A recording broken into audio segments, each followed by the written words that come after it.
one final question, David. And I always like to ask this because now you're at the other end of the journey, and it's not so long ago when we began the journey. So, what advice would you give to other business owners who are kind of considering a similar journey?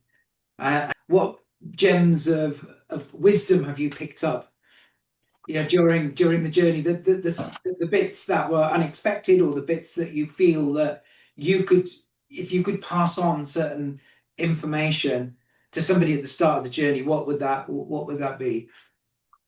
I would probably engage with Zach, would have engaged with Zach a little bit sooner. I think we were sort of this way, this far off of being a turnkey business.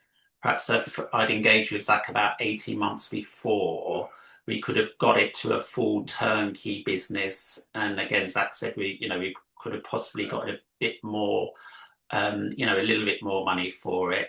And being a salon owner who was still working 2.5 days a week, probably tried to get myself, a, not behind the chair, not cutting, to either perhaps have a manager in place or have reduced my role on the floor even more before we went to market. Um, when we engaged with Zach, I knew I was definitely ready to sell, so I felt as if I didn't want to spend that extra time. And again, we've been really pleased with what we've got. Zach valued it perfectly. So yeah, perhaps engage with Zach a little bit earlier to see if there's anything you can put in place that would make your business perhaps a little bit more valuable.